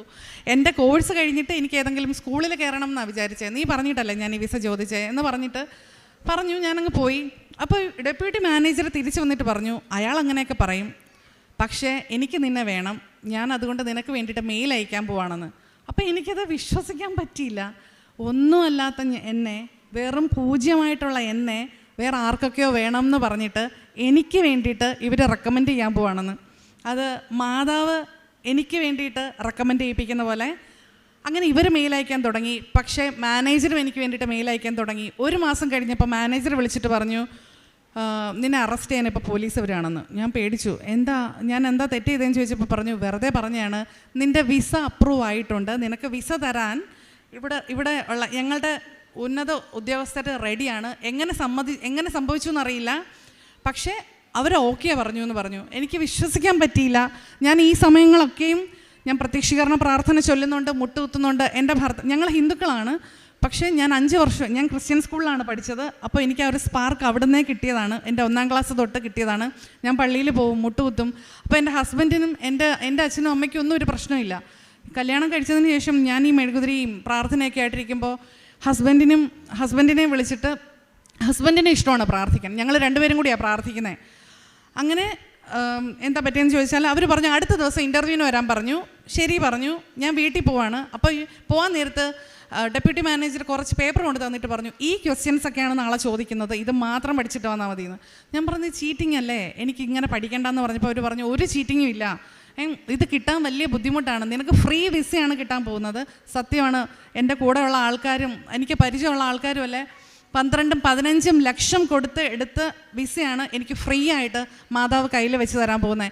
എനിക്ക് 15 ലക്ഷമൊന്നും എനിക്ക് സ്വപ്നം കാണാൻ പോലും പറ്റില്ല. 15 ലക്ഷം കൊടുത്തിട്ട് ഒരു വിസ വാങ്ങിക്കുക എന്ന് പറഞ്ഞാൽ എനിക്ക് പറ്റില്ല. ഓൾറെഡി ഞാൻ സ്റ്റുഡൻ്റായിട്ട് പോയപ്പോൾ ഒരു 25 ലക്ഷം രൂപ ആയിട്ടുണ്ട് മൊത്തത്തിൽ എല്ലാം കൂടി, ഹസ്ബൻഡ് വന്നതും. ഇനി ഒരു 15 ലക്ഷം കൂടി ഞാൻ താങ്ങൂല. ആ സമയത്താണ് ഈ ഫ്രീ വിസ എനിക്ക് കിട്ടുന്നത്. അപ്പോൾ ശരി, ഞാനത് കാണാപ്പാടം പഠിച്ചു. അടുത്ത ദിവസം ഞാൻ പറഞ്ഞു, ഹസ്ബൻഡിനോട് പറഞ്ഞു, എൻ്റെ കൂടെ വരാമോ എന്ന് ചോദിച്ചപ്പോൾ പറഞ്ഞു, നീ പോയാൽ പോരെ, നിനക്കല്ലേ വിസ. ഞാൻ പറഞ്ഞു, പറ്റില്ല, നീയും കൂടി വാന്ന് പറഞ്ഞു. അങ്ങനെ ഞങ്ങൾ 2 പേരും കൂടി പോയപ്പോൾ എനിക്കറിയാം ഈ ചോദ്യങ്ങളൊക്കെയാണ് എന്നോട് ചോദിക്കാൻ പോകുന്നത്. ഒക്കെ ഞാൻ കോൺഫിഡൻ്റ് ആണ്. ഞാൻ അകത്തോട്ട് പോയി, ഹരി പുറത്തിരിക്കുവാണ്. അപ്പോൾ എന്നോട് അവർ ആദ്യം ചോദിച്ചത്, നീ ഫുഡ് കഴിച്ചോ? ഞാൻ പറഞ്ഞു, കഴിച്ചു. നിനക്ക് ഈ ജോലി ചെയ്യാൻ ഇഷ്ടമാണോ? ഇഷ്ടമാണ്. നിനക്ക് ഈ ജോലിയെ പറ്റിയിട്ട് എന്താ അഭിപ്രായം? നീ ടീച്ചറല്ലേ, ഇതെങ്ങനെയുണ്ട്? ഞാൻ പറഞ്ഞു, ഇതൊരു ന്യൂ എക്സ്പീരിയൻസ് ആണ്, ഇത് എനിക്ക് എൻ്റെ അപ്പനെയും അമ്മയും നോക്കാൻ കിട്ടുന്ന ഒരു സാഹചര്യം പോലെയാണ്, എനിക്ക് അത്ര ഇഷ്ടമാണ് ഇവിടെ ഉള്ള ആൾക്കാരെ എന്ന് പറഞ്ഞപ്പം അദ്ദേഹം പറഞ്ഞു, ഇവിടെ ഉള്ള ആൾക്കാർക്കും നിന്നെ ഇഷ്ടമാണ്, അതുകൊണ്ടാണ് ഞങ്ങൾ നിന്നെ എടുക്കുന്നതെന്ന് പറഞ്ഞു. നീ ഒരു ക്വസ്റ്റ്യൻ പോലും എന്നോട് ചോദിച്ചില്ല, നീ സെലക്റ്റഡ് ആണെന്ന് പറഞ്ഞു. എന്നിട്ട് എന്നോട് ചോദിച്ചു, പുറത്തിരിക്കുന്ന ആരാ? ഞാൻ പറഞ്ഞു, ഞാൻ ഹസ്ബൻഡാണെന്ന് പറഞ്ഞു. അദ്ദേഹം പുറത്ത് വന്ന് നോക്കി, ഹരി അകത്തേക്ക് വിളിച്ചു. എന്നിട്ട് എന്താ പേര്, എന്താ ചെയ്യുന്നത്? അപ്പോൾ ഹരി പറഞ്ഞു, ഞാൻ ബാങ്കിലാണ് ജോലി ചെയ്തിരുന്നത്. ഇവിടെ എന്താ ചെയ്യുന്നതെന്ന് ചോദിച്ചപ്പോൾ പറഞ്ഞു, ഇവിടെ ഇപ്പോൾ ഒന്നും ചെയ്യുന്നില്ല, ഒരു പെട്രോൾ ഷെല്ലിൽ പോകുന്നു എന്ന് പറഞ്ഞു. അപ്പോൾ അദ്ദേഹം ചോദിക്കുവാണ്, വെറുതെ എൻ്റെ കൂടെ ഇൻ്റർവ്യൂ ജസ്റ്റ് എനിക്ക് കൂടെ വന്ന് എൻ്റെ ഹസ്ബൻഡിനോട് ചോദിക്കുവാണ്, നിനക്കും കൂടി ഈ ജോലി തരട്ടെ എന്ന്. അപ്പോൾ വീണ്ടും ഒരു വർക്ക് വിസ ചോദിച്ച എനിക്ക് വീണ്ടും രണ്ടാമത്തെ വർക്ക് വിസ. അപ്പോൾ ഹസ്ബൻഡ് പറഞ്ഞു, വലിയ താല്പര്യമില്ലാത്ത പോലെ ഇരുന്നപ്പോൾ ഞാനിങ്ങനെ തലയാട്ടി, അപ്പോൾ 2 പേർക്ക് വർക്ക് വിസ കിട്ടില്ലേ, അപ്പോൾ അത്രയും പൈസ കിട്ടില്ലേ എന്ന് വിചാരിച്ചപ്പോൾ അദ്ദേഹം മാനേജർ പറഞ്ഞു, നിന്നോടല്ല ഇവനോടാണ് ചോദിച്ചതെന്ന് പറഞ്ഞു. അപ്പോൾ ഹരി പറഞ്ഞു, എനിക്ക് ഇഷ്ടമാണെന്ന്. അങ്ങനെ വിസ കിട്ടി. അപ്പം ഞാൻ പറഞ്ഞു, ആർക്കെങ്കിലും ഒരാൾക്ക് വർക്ക് വിസ മതി, അപ്പോൾ ഒരാൾക്ക് ഡിപ്പെൻഡൻ്റ് ആവാം. അപ്പോൾ എൻ്റെ അത്യാഗ്രഹം ഹരിക്ക് വർക്ക് വിസ കിട്ടിയിട്ട് ഞാൻ വീണ്ടും പഠിക്കാം, ഞാൻ ടീച്ചറാവാം. അപ്പം പറഞ്ഞു, നിനക്ക് വർക്ക് വിസ കിട്ടാൻ വേണ്ടിയിട്ടാണ്, നീ ഇവിടുന്ന് പോകാതിരിക്കാൻ വേണ്ടിയിട്ടാണ് നിൻ്റെ ഭർത്താവിന് ഞങ്ങൾ വർക്ക് വിസ കൊടുക്കുന്നത്. അങ്ങനെ ഞങ്ങൾ 2 പേരും വർക്ക് വിസയ്ക്ക് അപ്ലൈ ചെയ്തു. കൂടെയുള്ള ഒരു സുഹൃത്ത് ഒരു 12 ലക്ഷം കൊടുത്ത് വിസ എടുത്തു. അവൾക്ക് 2 ആഴ്ചയ്ക്കുള്ളിൽ വിസ കിട്ടിയെന്ന് പറഞ്ഞപ്പോൾ അപ്പോൾ എൻ്റെ ഹസ്ബൻഡ് പറഞ്ഞു, അവർക്ക് 2 ആഴ്ചയ്ക്കുള്ളിൽ കിട്ടിയില്ലേ, നമുക്കും പെട്ടെന്ന് കിട്ടും എന്ന് പറഞ്ഞിട്ട് വിസയ്ക്ക് അപ്ലൈ ചെയ്തു. അപ്പോൾ ഞാൻ കോളേജിൽ പോകുന്നത് സ്റ്റോപ്പ് ചെയ്തു. കാരണം വിസയ്ക്ക് അപ്ലൈ ചെയ്തു, 2 ആഴ്ചയ്ക്കുള്ളിൽ വിസ വരും. 1 മാസം കഴിഞ്ഞു, 2 മാസം കഴിഞ്ഞു, 3 മാസം കഴിഞ്ഞു, 4 മാസം കഴിഞ്ഞു, വരുന്നില്ല, വിസ വരുന്നില്ല. ഭയങ്കര തടസ്സം. ഞാൻ പ്രാർത്ഥിക്കുന്നതിൽ എവിടെയോ ഞാനൊന്ന് ഡൗൺ ആയി എന്ന് എനിക്ക് മനസ്സിലായി. വചനങ്ങളൊക്കെ എഴുതി ഒട്ടിക്കുമായിരുന്നു. അതൊന്നും ഞാൻ ജസ്റ്റ് ഇങ്ങനെ സമയമില്ല, അതാണ് മെയിൻ. രാവിലെ 8 മണി തൊട്ട് രാത്രി 8 മണി വരെ ക്ഷീണം വന്നിട്ട് കുളിക്കും, ജസ്റ്റ് എന്തെങ്കിലും ഉണ്ടാക്കും, പ്രാർത്ഥിക്കും, കിടക്കും, അത്രയേ ഉള്ളൂ. എനിക്ക് ബൈബിൾ വായിക്കുന്നതൊക്കെ ഞാൻ ആ സമയത്ത് ഞാൻ നിർത്തി. അപ്പോഴത്തേക്ക് വരുന്നില്ല, 4 മാസം ആയപ്പോഴത്തേക്ക് വരുന്നില്ല. കോളേജിൽ നിന്ന് മെയിൽ വന്നു, ഓൾറെഡി ഒരു മെയിൽ വന്നു, നീ കോഴ്സ് പാസ്സായി, ഇനി ഡെസർട്ടേഷനും കൂടി വെച്ചാൽ ഗ്രാജുവേഷൻ നമുക്ക് സെറമണിയാണ് എന്ന് പറഞ്ഞിട്ട്. പക്ഷേ ഫീസ് കംപ്ലീറ്റ് ചെയ്യണം. അപ്പോൾ എനിക്കിനി ബാക്കിയൊരു 8 ലക്ഷം രൂപ ഫീസും കൂടി അടയ്ക്കണം. അപ്പോൾ കോളേജുകാർക്ക് മനസ്സിലായി ഞാൻ കോഴ്സ് ഡ്രോപ്പ് ചെയ്തു എന്ന് മനസ്സിലായി. അപ്പോൾ എനിക്ക് മെയിൽ വന്നു. ലാസ്റ്റ് മെയിൽ വന്നത് ഇങ്ങനെയാണ്, ഞാൻ അവിടെ IELTS എഴുതി, അതും നല്ല സ്കോർ ഉണ്ടായിരുന്നു. അപ്പോൾ മെയിൽ വന്നത് ഇങ്ങനെയാണ്, നീ എത്രയും പെട്ടെന്ന് ഇവിടുന്ന് കയറിപ്പോണം, കാരണം ഇവിടെ ഇനി നിനക്ക് നിൽക്കാൻ പറ്റില്ല, എത്രയും പെട്ടെന്ന് റിട്ടേൺ ടിക്കറ്റ് എടുത്തിട്ട് ഞങ്ങൾക്ക് അയച്ചു തരണം, അല്ലെങ്കിൽ ഞങ്ങൾ എംബസിയെ അറിയിക്കുമെന്ന് പറഞ്ഞിട്ടൊരു മെയിൽ വന്നു. അപ്പോൾ പിന്നെ വേറൊരു കാര്യം എന്ന് പറഞ്ഞാലും ഞാനും എൻ്റെ ഹസ്ബൻഡും കൂടി എക്സാം എഴുതി, IELTS എക്സാം എഴുതിയപ്പോൾ ഞങ്ങൾ 2 പേരും എഴുതിയത് ജനറലാണ്. അപ്പോൾ ഹരിക്ക് വിസ വേണ്ടാത്തത് കൊണ്ട് ഹരി പറഞ്ഞു, ഞാൻ തനിയെ വയ്ക്കാം, നീ ഒരു സോളിസിറ്ററെ വെച്ചിട്ട് ചെയ്യാൻ പറഞ്ഞു. അപ്പോൾ വക്കീൽ വഴി ചെയ്തപ്പോൾ അദ്ദേഹം പറഞ്ഞു, ഈ IELTS അല്ല എഴുതേണ്ടത്, നീ എഴുതിയ IELTS മാറിപ്പോയി, വീണ്ടും IELTS എഴുതാൻ പറഞ്ഞു. ഞാൻ അങ്ങനെ അക്കാഡമിക് എഴുതി. അപ്പോൾ ഹരി എഴുതിയില്ല. ഹരി എഴുതാത്തത് കാരണം വിസ വേണ്ട, ഇത് തനിയെ റിജക്റ്റ് ആവുമെന്ന് വിചാരിച്ചിട്ട് ഹരി എഴുതിയില്ല. പക്ഷേ ഈ മാനേജറെ തൃപ്തിപ്പെടുത്താൻ വേണ്ടിയിട്ട് തനിയെ വിസ വെച്ചു. ഞാനും വിസയ്ക്ക് വെച്ചു. ഞങ്ങൾ 2 പേരും വെയിറ്റ് ചെയ്യണം. അപ്പോൾ അതിന് ഒരാഴ്ച മുമ്പ് ഹരിയുടെ എംബസിയിൽ നിന്ന് മെയിൽ വരുവാണ്, ഹരിയുടെ വിസ എഴുതിയ എക്സാം മാറിപ്പോയി, ഇതല്ല 10 ദിവസത്തിനുള്ളിൽ പുതിയ IELTS എഴുതിയിട്ട് വെച്ചില്ല എന്നുണ്ടെങ്കിൽ ഹരിയുടെ വിസ കിട്ടില്ല എന്ന് പറഞ്ഞിട്ടൊരു മെയിൽ വന്നു. അപ്പോൾ അതിൻ്റെയോടൊപ്പം തന്നെ എൻ്റെയും മെയിൽ വന്നു കോളേജിൽ നിന്ന്. അതായത് എനിക്ക് കോളേജിൽ ഇനി പഠിക്കാൻ പറ്റില്ല, UK നിൽക്കാൻ പറ്റില്ല, പോകണം. അപ്പോൾ ഹരിക്ക് വിസ ഇല്ല, കാരണം എക്സാം എഴുതിയിട്ടില്ല. 10 ദിവസത്തിനുള്ളിൽ എക്സാം എഴുതി റിസൾട്ട് സബ്മിറ്റ് ചെയ്യുമെന്ന് പറഞ്ഞാൽ പോസിബിളായിട്ടുള്ള കാര്യമേ അല്ല. അപ്പം ഞാൻ പെട്ടെന്ന് മാതാവിനൊരു ലെറ്റർ എഴുതി. ഞാനിങ്ങനെ സാക്ഷ്യം കേട്ടപ്പോൾ എവിടെയോ കേട്ടു മാതാവിന് ആരൊക്കെയോ ലെറ്റർ എഴുതിയെന്ന്. ഞാനും ലെറ്റർ എഴുതി, കരഞ്ഞ് നിലവിളിച്ചുകൊണ്ട് ലെറ്റർ എഴുതിയിട്ട് പറഞ്ഞു, പാപങ്ങളെല്ലാം ഇവിടെ ക്രിസ്ത്യൻസ് കുമ്പസരിക്കുമല്ലോ, അപ്പം ഞാനെങ്ങനെയാണ് കുമ്പസരിക്കുന്നതെന്ന് വെച്ചാൽ എല്ലാ ആഴ്ചയും ഞാനൊരു പേപ്പർ എടുത്തിട്ട് ഞാൻ മനസ്സിൽ ആലോചിച്ച്, അല്ലെങ്കിൽ ഇപ്പോൾ ആരെങ്കിലും പോകുമ്പോൾ ഒരു ചെറിയ ഷോർട്ട് ഡ്രസ് ഇട്ടുകൊണ്ട് പോകുമ്പോൾ ഇവർക്ക് നാണമില്ലേ എന്നൊക്കെ പറഞ്ഞിട്ട്, അതൊക്കെ ഒരു പാപമാണ്, എനിക്കറിയാം അതൊക്കെ പാപമാണെന്ന്. അപ്പോൾ അങ്ങനെയുള്ള കാര്യങ്ങളൊക്കെ ഞാൻ ചിന്തിക്കുന്ന കാര്യങ്ങളെല്ലാം, ആ മോശമായിട്ടുള്ള കാര്യങ്ങളെല്ലാം ഞാൻ എഴുതി അത് മാതാവിൻ്റെ മുമ്പിൽ വെച്ചിട്ട് അടുത്ത ദിവസം ഞാൻ കത്തിച്ച് കളയുക ചെയ്യുന്നത്. അതാണ് എൻ്റെ കുമ്പസാരം. അങ്ങനെയായിരുന്നു. അപ്പോൾ അത് ഞാൻ എൻ്റെ മനസ്സിലുള്ള എല്ലാ കാര്യങ്ങളും ഞാൻ എഴുതി. ഞാൻ വീണ്ടും കുമ്പസരിച്ചു, വിശുദ്ധീകരിച്ചു. എന്നിട്ട് ഞാൻ പറഞ്ഞു, എനിക്ക് കൃപാസനത്തിൽ വന്നിട്ട് സാക്ഷ്യം പറയുന്നതല്ല, അതിനുമൊക്കെ അപ്പുറം കാണുന്ന ആൾക്കാരോടെല്ലാം ജീവിതകാലം മുഴുവൻ എനിക്ക് സാക്ഷ്യം പറയാൻ പറ്റണം, നിന്നെ മഹത്വപ്പെടുത്താൻ പറ്റണം. ഇവിടെ വന്നിട്ട് കുറച്ച് ആൾക്കാരുടെ മുമ്പിൽ പറയുന്നതല്ല, എല്ലാവരുടെയും മുമ്പിൽ, ലോകത്തിൻ്റെ മുമ്പിൽ എനിക്ക് വിളിച്ച് പറയാൻ പറ്റണം, നീ കാരണമാണ് എനിക്ക് ഈ പൊസിഷനിൽ എത്താൻ പറ്റിയത് എന്നുള്ള രീതിയിൽ എനിക്ക് സാക്ഷ്യം പറയാൻ പറ്റണം, എന്നെ അങ്ങനെ ഉയർത്തണം എന്ന് പറഞ്ഞു. എന്നിട്ട് ഞാൻ ഡേറ്റ് ഇട്ട് പ്രാർത്ഥിച്ചു. എനിക്ക് 8-ാം തീയതി, 8 എന്ന് പറയുന്ന ഒരു തീയതിയിൽ എനിക്ക് വിസ വരണം എന്ന് ഞാൻ പ്രാർത്ഥിച്ചു. എന്നിട്ട് എൻ്റെ ഹസ്ബൻഡ് വിശ്വസിക്കാൻ വേണ്ടിയിട്ട് 2 ആഴ്ച മുമ്പാണ് ഞാൻ ലെറ്റർ എഴുതിയത്. എന്നിട്ട് ഞാൻ പറഞ്ഞു, ഞാൻ ഇങ്ങനെ 8 എന്നുള്ള ഒരു ഡേറ്റ് ഇട്ട് പ്രാർത്ഥിക്കുവാണ്, ഉറപ്പായിട്ടും വരും. അപ്പോൾ ഹരി പറഞ്ഞു, എന്നാൽ ഞാൻ വിശ്വസിക്കാം. ഞാൻ ഈ ലെറ്റർ എഴുതി മടക്കി കൃപാസനം പത്രത്തിൽ വെച്ചിട്ട് മുട്ടുകുത്തി പ്രാർത്ഥിക്കാൻ തുടങ്ങി. 8-ാം തീയതി ആയി, രാവിലെ ആയി, വിസ വന്നിട്ടില്ല. അപ്പോൾ എനിക്ക് തിരിച്ച് വരേണ്ടി വരുന്ന ഒരവസ്ഥയാണ്. എന്താ ചെയ്യേണ്ടതെന്ന് അറിയത്തില്ല. അങ്ങനെ ഹരി പോയി. അപ്പം ഞാൻ ജോലിയുടെ ഇടയ്ക്ക് ഞാൻ പറഞ്ഞു 101 വട്ടം ഞാൻ പ്രത്യക്ഷീകരണ പ്രാർത്ഥന ചൊല്ലിയേക്കാം. ഇന്ന് വൈകിട്ട് 5 മണിക്ക് മുമ്പ് 101 വട്ടം പ്രത്യക്ഷീകരണ പ്രാർത്ഥന ഞാൻ ചൊല്ലാം. അതിന് മുമ്പ് എനിക്ക് ഈ 8 എന്നുള്ള തീയതി കഴിയുന്നതിന് മുമ്പ് എനിക്ക് വിസ വരണം എന്ന് പറഞ്ഞു. ഞാൻ 3 വട്ടം ചൊല്ലിയതേ ഉള്ളൂ, 3 വട്ടം. ഞാൻ താഴത്തെ ഫ്ലോറിലും എൻ്റെ ഹസ്ബൻഡ് മേളത്തെ ഫ്ലോറിലുമാണ്. ഞങ്ങൾക്ക് പരസ്പരം കാണാൻ പറ്റില്ല, ബ്രേക്ക് കഴിയാതെ അല്ലെങ്കിൽ ഡ്യൂട്ടി കഴിയാതെ കാണാൻ പറ്റില്ല. പക്ഷേ അപ്രതീക്ഷിതമായിട്ട് എൻ്റെ ഹസ്ബൻഡ് താഴേക്ക് വരുവാണ്, ഇങ്ങനെയൊക്കെ കാണിച്ചിട്ട് വരുവാണ്. ഞാൻ ചോദിച്ചു എന്താ? അപ്പോൾ പറഞ്ഞു നിൻ്റെ വിസ അപ്രൂവ് ആയി, ഇതേണ്ട മെയിൽ വന്നു എന്ന്. ഞാൻ കരയുമായിരുന്നു. ഞാൻ അവിടെ മുട്ടുകുത്തി ഞാൻ അലറി നിലവിളിച്ചു. അവിടുത്തെ ഇംഗ്ലീഷുകാർ നോക്കുമായിരിക്കും ഇവളെന്തായി ചെയ്യുന്നതെന്ന്. കാരണം അവർക്കറിയില്ല ഈ വിസ എന്ന് പറയുന്നത് എനിക്ക് എത്രത്തോളം ഇമ്പോർട്ടൻ്റ് ആണെന്ന് അവർക്കറിയില്ല. ഇത് മാതാവിൻ്റെ വിസയാണ്. അപ്പോൾ ഇനി ഹരിക്ക് വിസ കിട്ടിയില്ലെങ്കിലും കുഴപ്പമില്ല. അപ്പോൾ ഹരിക്ക് ഓൾറെഡി മെയിൽ വന്നു. 10 ദിവസത്തിനുള്ളിൽ ഹരി എക്സാം സബ്മിറ്റ് ചെയ്തില്ല എന്നുണ്ടെങ്കിൽ ഹരിക്ക് ആ വിസ ക്യാൻസലാകും. അപ്പോൾ ക്യാൻസൽ ആയിക്കോട്ടെ, കുഴപ്പമില്ല എന്നുള്ള രീതിയിലിരുന്നു. 2 ദിവസം കഴിഞ്ഞപ്പോൾ ഹരിക്ക് മെയിൽ വന്നു. ഹരി തെറ്റിച്ചെഴുതിയ എക്സാം റിജക്റ്റായി എന്ന് പറഞ്ഞ് മെയിൽ വന്ന വിസ അപ്രൂവായി എന്ന് പറഞ്ഞിട്ട് ഹരിക്ക് വിസ വന്നു. അത് ഭയങ്കര ഒരു അത്ഭുതമാണ്. ഒരിക്കലും UK എംബസിയിൽ വിസ റിജക്റ്റായി എന്ന് പറഞ്ഞ് വന്ന ഒരു മെയിൽ, എക്സാം തെറ്റായിട്ട് എഴുതി എന്ന് പറഞ്ഞ ഒരു എക്സാം, ഒരിക്കലും വിസ കിട്ടില്ല. പക്ഷെ വിസ കിട്ടി. ഞങ്ങൾ 2 പേരും ഇപ്പോൾ ഇവിടെ വർക്ക് ചെയ്യുകയാണ്. അവിടെ ഒരു കുഴപ്പമില്ല, നല്ല ശമ്പളമുണ്ട്. ഞങ്ങൾ ചോദിക്കുന്നത് പോലെയാണ് ഡ്യൂട്ടി. ഞങ്ങൾക്ക് ചെയ്യാൻ പറ്റാത്ത അത്രയും ബുദ്ധിമുട്ടേ ഉള്ളൂ. നല്ല ഡ്യൂട്ടി, ഒരു കുഴപ്പമില്ല, ഫ്ലെക്സിബിളാണ് എല്ലാ കാര്യങ്ങളും. ഞങ്ങൾ എല്ലാ കാര്യങ്ങളും പഠിച്ചു. ഇപ്പോൾ എൻ്റെ ഏജൻസിയിലുള്ള ആൾക്കാർ ഞാൻ ട്രെയിൻ ചെയ്യുവാണ്. എന്നെ ട്രെയിൻ ചെയ്യാൻ ആരും ഉണ്ടായിരുന്നില്ല. പക്ഷേ എനിക്കിപ്പോൾ ആൾക്കാർക്ക് പറഞ്ഞു കൊടുക്കാൻ പറ്റും, ഇങ്ങനെയാണ് അങ്ങനെയാണെന്നൊക്കെ പറഞ്ഞിട്ട് എനിക്കിവിടെ ഒരു നല്ല സ്ഥാനം ദൈവം തന്നു, മാതാവ് തന്നു. എന്നിട്ട് ഇനി അടുത്ത കടമ്പ ഞങ്ങൾക്കൊരു വീട് വേണം. അത് ഞങ്ങൾക്ക് കാറൊന്നുമില്ല. അപ്പോൾ ഇപ്പോൾ തൽക്കാലം കാറൊന്നും എടുക്കേണ്ടെന്നുള്ള ഒരു രീതിയിലിരുന്നു. അപ്പം ഞാൻ വീണ്ടും ഡേറ്റ് ഇട്ട് പ്രാർത്ഥിച്ചു. 8 എന്ന് പറയുന്ന ഡേറ്റ്. അപ്പോൾ ഈ അച്ഛൻ ഒരു ടോക്കിൽ പറഞ്ഞിട്ടുണ്ടായിരുന്നു, ഞാൻ 2/8 എന്നുള്ളൊരു തീയതി കാണുന്നുണ്ട്. അത് 2 ആണോ 8 ആണോ 28 ആണോ എന്ന് എനിക്കറിയില്ല എന്ന്. അപ്പോൾ ഈ ലെറ്റർ ഞാൻ മാതാവിന് എഴുതിയപ്പോൾ ഞാൻ 7 എന്നുള്ള ഡേറ്റാണ് ഫസ്റ്റ് ഇട്ടത്. അത് ഞാൻ അച്ഛൻ്റെ ടോക്ക് ഇട്ടിട്ട് ഞാൻ മാതാവെ അത് 7 എന്ന് തിരുത്തി ഞാൻ 8 ആക്കിയതാണ് കേട്ടോ. ആ 8 എന്നുള്ള തീയതി തന്നെ എനിക്ക് തന്നു. അടുത്ത ടാസ്ക് എനിക്കൊരു വീട് വേണം എന്നുള്ളതായിരുന്നു. അപ്പോൾ UK ഇപ്പോൾ ഇവിടെ ആരെങ്കിലുമൊക്കെ പോകുന്നുണ്ടെങ്കിൽ അറിയാം, നിങ്ങൾ ഏറ്റവും കൂടുതൽ പ്രയാസം അനുഭവിക്കാൻ പോകുന്നത് ഒരു വീട് കിട്ടുക എന്നുള്ളതിനെ പറ്റിയിട്ടാണ്. വീട് കിട്ടില്ല, വലിയ ബുദ്ധിമുട്ടാണ്. ഒരു റൂം പോലും കിട്ടില്ല, അത്രയ്ക്ക് ബുദ്ധിമുട്ടാണ്. പക്ഷെ ഞാൻ പ്രാർത്ഥിച്ചു, വിശ്വസിച്ചു, ഞാൻ പ്രാർത്ഥിച്ചു, മുട്ടുകുത്തി പ്രത്യക്ഷീകരണ പ്രാർത്ഥന ചൊല്ലി 33 ദിവസം മുടങ്ങാതെ 33 വട്ടം പ്രത്യക്ഷീകരണ പ്രാർത്ഥന ചൊല്ലാമെന്ന് ഞാൻ മാതാവിനോട് നേർന്നു. ഞാൻ ഈ ഡ്യൂട്ടിയൊക്കെ കഴിഞ്ഞിട്ട് വന്നിട്ട് അത്രയ്ക്കും നമ്മൾ ടയേർഡായിരിക്കും. എന്നിട്ടും പക്ഷെ ഞാനത് മുടങ്ങാതെ ഞാൻ ചൊല്ലി. എനിക്കെന്താ പറ്റിയെന്ന് വെച്ചാൽ 8 എന്നുള്ള തീയതിക്ക് ഒരു ഏജൻസി മുഖാന്തരം എനിക്ക് വീടിൻ്റെ താക്കോല് കിട്ടി. ഞാൻ ജോലി ചെയ്യുന്ന സ്ഥലത്തിന് വെറും 7 മിനിറ്റ് നടക്കാവുന്ന ദൂരത്തിൽ എനിക്കൊരു ഫ്ലാറ്റ് കിട്ടി. അത് അത്ഭുതമാണ്. കാരണം എൻ്റെ കൂടെയുള്ള ആൾക്കാരൊക്കെ വീട് നോക്കുകയാണ്, ഫ്ലാറ്റ് നോക്കുകയാണ്, ആർക്കും കിട്ടുന്നില്ല. പക്ഷേ എനിക്ക് കിട്ടി. അവിടെയുള്ള നേഴ്സുമാർ ചോദിക്കുകയാണ് നിനക്ക് എങ്ങനെ കിട്ടി?